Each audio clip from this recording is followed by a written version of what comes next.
I'm going to be assembling a snow cap for my snowblower. Now, it's an unusually warm November day in Maine. It's going to be in the 70s today. We've had 2 little blocks of this warm weather, but the snow will be flying soon enough. Lately we've been getting a lot of wet snow, but we have a few storms that are thick and fly away. And I was thinking of either getting some ski goggles or a snow cab. This snow cab, the Arnold one, is a universal fit, and I'm putting it on my Ego 28-inch snowblower, but I also have an Aaron's 10 horsepower, an older one, that I can move it to, should I want to. The reason I got the snow cab, one, it has pretty good ratings, and two, it's sold for about between 119 and 149. I see it online. The lowest price being Home Depot at 119, but they had a clearance special last week at $99 at Home Depot. So I said, okay, it's fate. There's my answer. There's my comment. Time to pick it up. So I'm going to put this together, going to assemble it, and put it on the snowblower, see how it looks.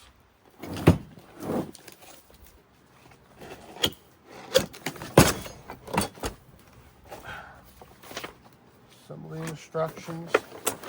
There's the cab itself and a bunch of parts. So let's take a look and see what we've got. All of the parts are numbered and arrowed, and the directions coincide with that very closely. Makes it a lot easier.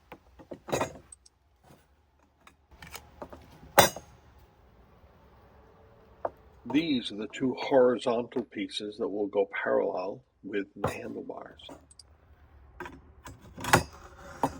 Most parts lock into place with hex nuts and set screws. This bar will go across the front of the snowblower and attach to brackets that'll attach to the handlebars.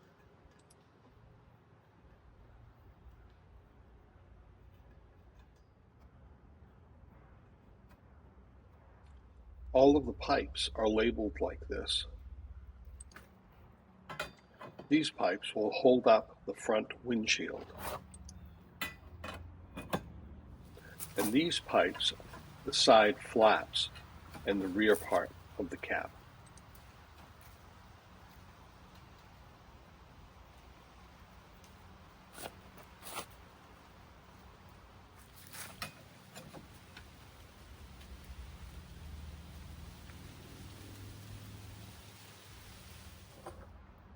Three curved pieces fit together and will eventually go over the back side of the cab.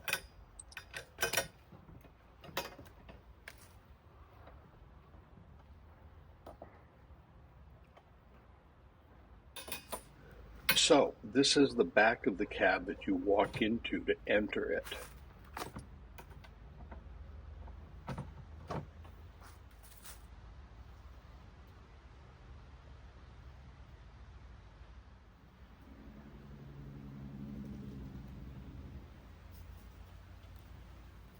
A few flexible sections with furrows on them, much like tent poles you see on dome tents.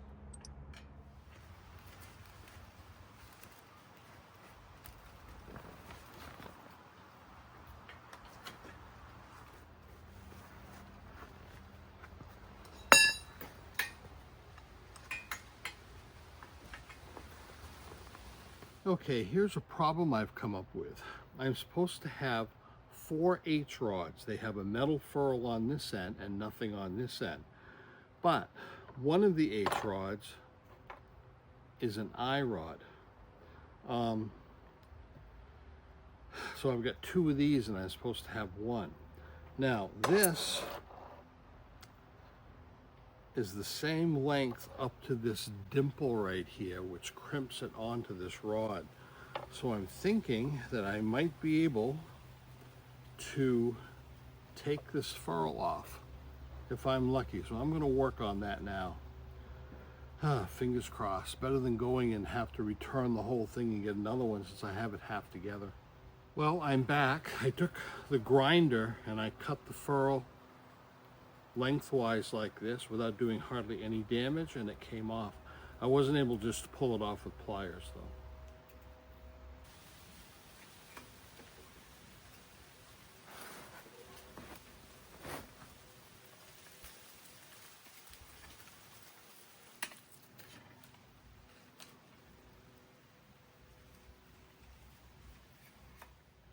And this hoop comprises the front side of the cab.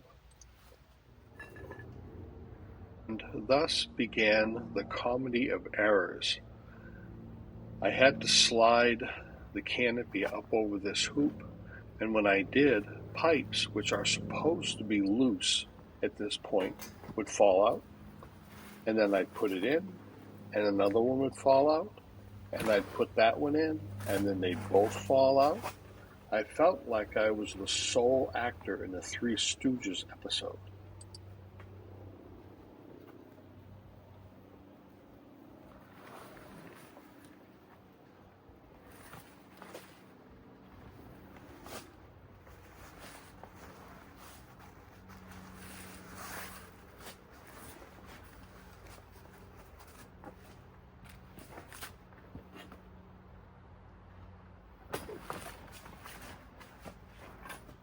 After this last bit of frustration, I wised up and got myself some duct tape and duct taped the pipes together.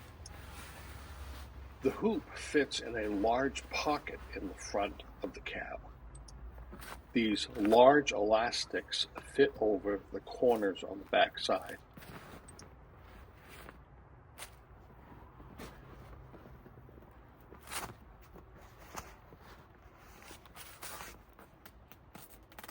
Four Velcro fasteners, 2 on each side, also wrap around the pipe to keep the cab close to it.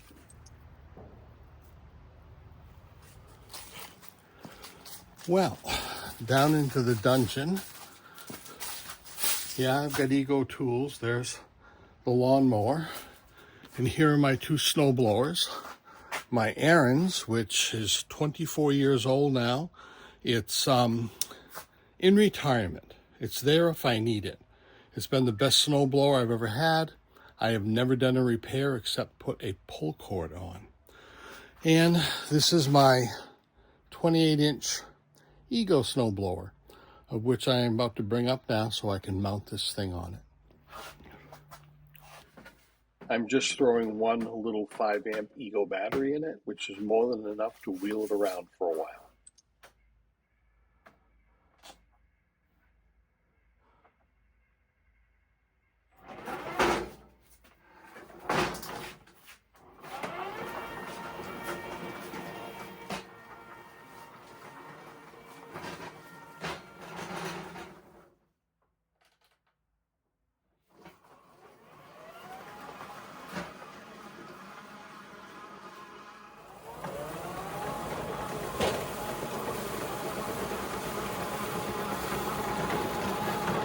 These brackets mount to the handlebar almost anywhere you want to put them.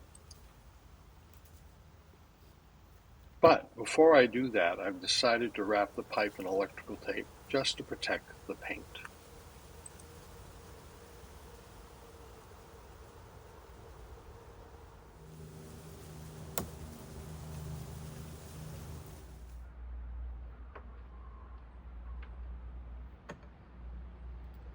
The attachment bracket has a front and a back side with 4 bolts, a lock washer, and a nut.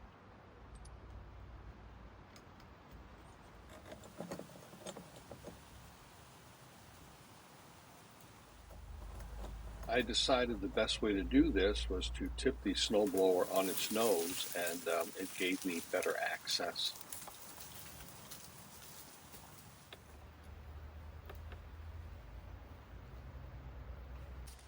This is the pipe that will actually hold the cab. It mounts to it. There are 4 brackets that also attach to this. I pre-assembled them, and they slip into the ones that are mounted on the handlebars.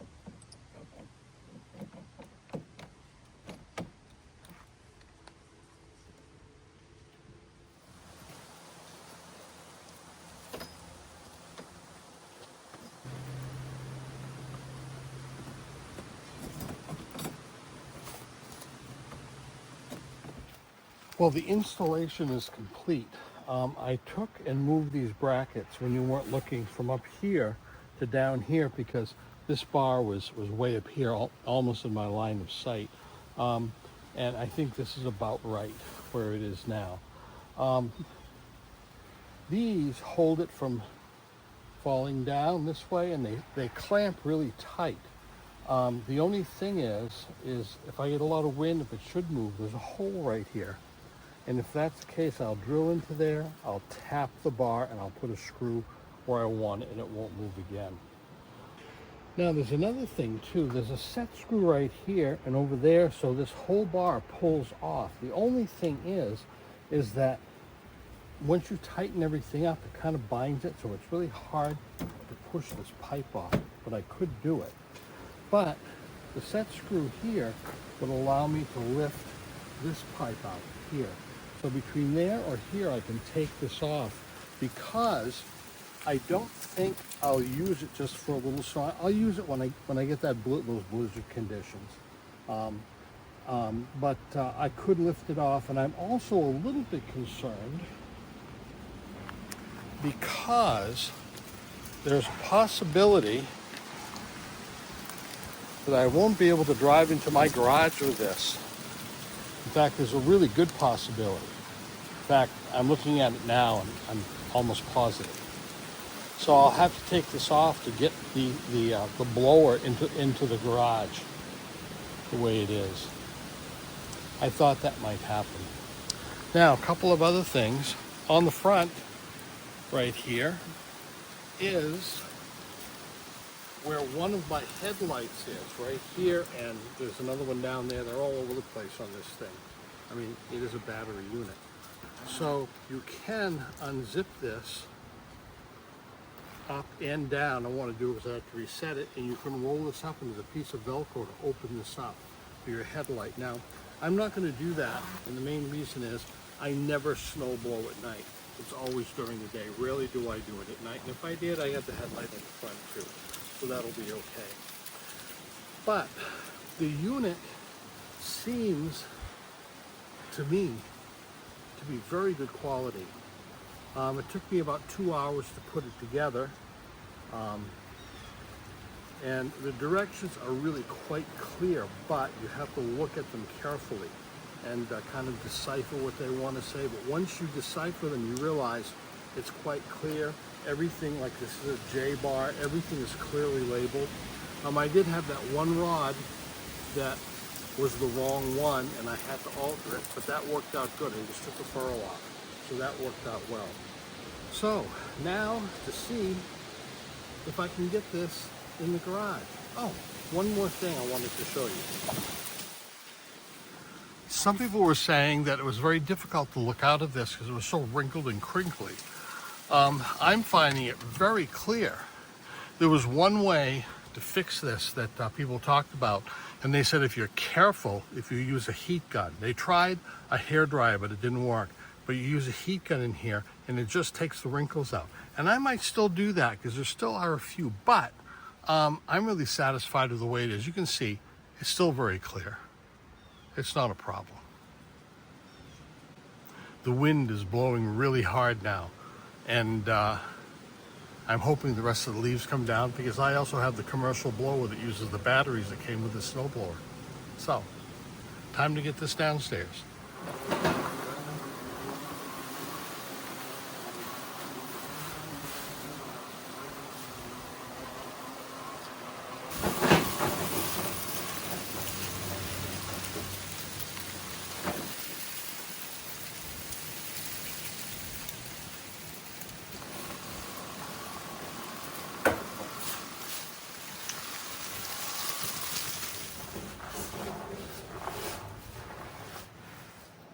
If I tip the blower back, it goes under the garage door, and it's in there.